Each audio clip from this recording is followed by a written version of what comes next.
Today I wanted to show you guys my newest disc lock, and this one has an alarm on it, which is the feature that I like, and it's an A-Bus brand. I bought it on eBay, so I didn't pay full price. I got a good deal on it.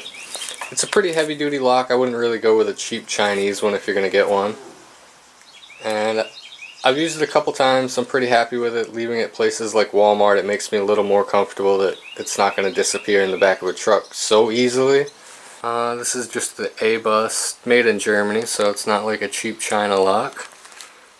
It's got a couple settings. You can lock it with the alarm, lock it without the alarm. It's pretty heavy, so just carrying this on the bike's going to be a little more weight, but what's a little more weight to a bike this heavy? Of course, it's going to be too big to fit in this little container there, but hopefully it fits. Even if it doesn't fit through the little hole on the disc, I'm sure we can find some way to lock it up. I have put padlocks in there before, and one thing I wanted to show you guys is I have this, and we'll get to this in a minute, but I bought this lock and this chain at Tractor Supply. This was the biggest lock they had there at the time. It was $30, close to that, about the same price as this. But this master lock is so easy to pick, it's kind of a joke. And it's a real heavy lock, so we'll go to our little kit here with our lock pick tools. Let's see if I can show you how easy it is to pick a lock like this. So we'll put our little tool in, this big heavy duty $30 lock. And the trick with this one in particular, or this series lock, is you start at the back and then just work your way forward. Just push up on each pin.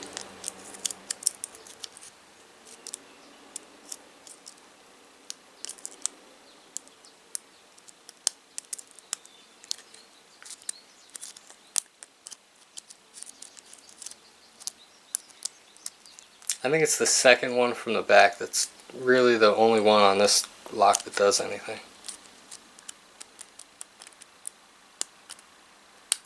See, once you get it to pop, boom, unlocked again. So locks like this look really good, but I don't know. The Master Lock 930, junk. Any random lock picker that has basic skills can do it, like me. Another lock I have is this Kryptonite lock. These ones are harder to pick because of the style key. Again, it's just different tools. If you have the lock picking tools to do this, then it becomes easy. But it's going to be less common to have the tools to do this, even though it looks like a cheaper plastic lock compared to this. So we'll open up our new one here.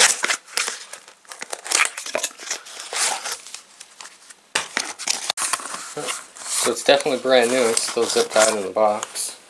This little pull away key, I guess you connect this to the lock and then put it up on your handlebars so you don't try to drive away with the lock in there.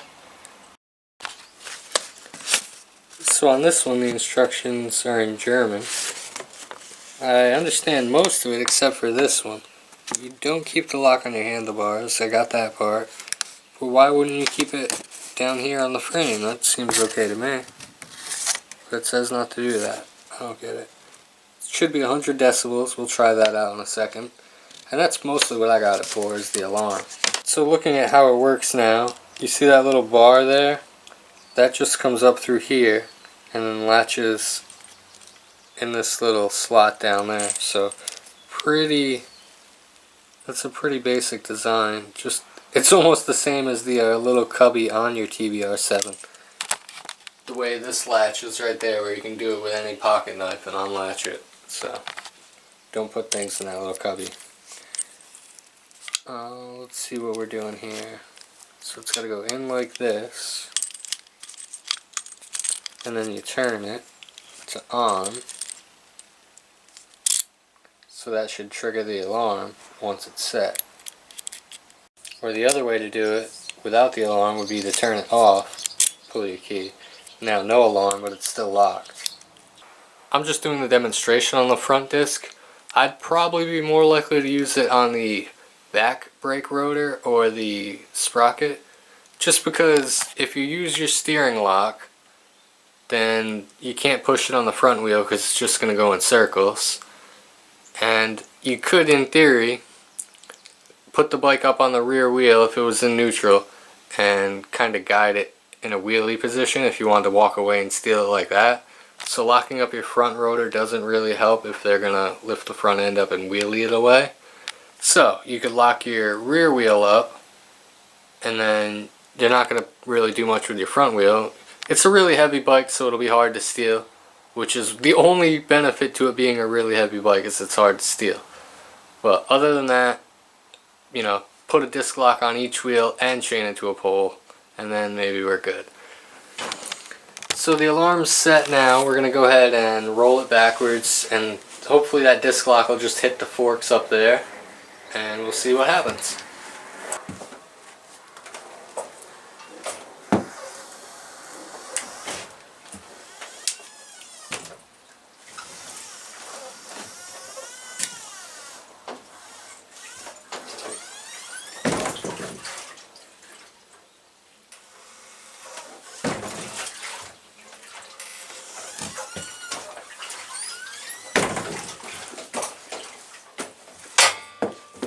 Not as sensitive as I was thinking.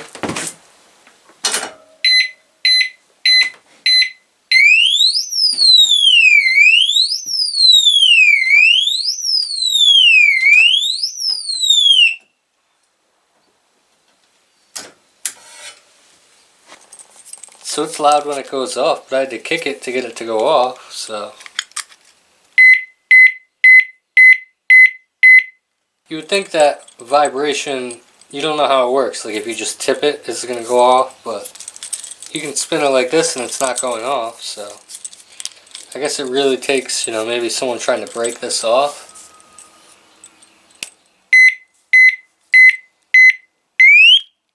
See, I knew it was going to go off there. It gives you that little 3-second beep, so I guess it's not a bad product. If someone tries to break it off, you would know. I feel like that's a good place to mount it now. It just sits there. It might bounce a little bit, but I don't think it's going to jitter like that. If it does, we can just fix it.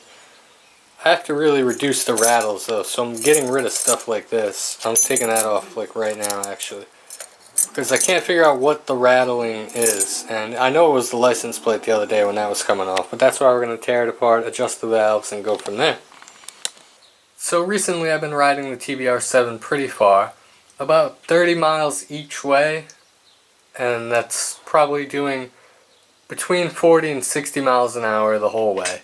I figured out that the top speed on my bike's about 76 miles an hour. I don't really want to blow it up, so I just sort of cruise around 50, I guess. But even that is a little bit pushing it. Everything seems to be comfortable around 40. I'm sure putting an aftermarket exhaust on would help open the flow up a little bit, but I don't really want to spend $100 on an exhaust for a $1,300 bike. And I'm still actively trying to sell it. I had it out at the end of the driveway yesterday. Also, I have this carburetor here. I ordered it for the TBR7, but it's not the right one. I think it can be used if you buy the adapter. But if anybody wants this carburetor, it's the PWK30. And just pay for shipping. You can PayPal me the shipping, and I'll send you the carburetor. You are not going to be able to use this on your TBR7 without an adapter, just so we're clear on that. You're not getting a TBR7 carb, but, you know, brand new, never used. If someone wants it, comment down below.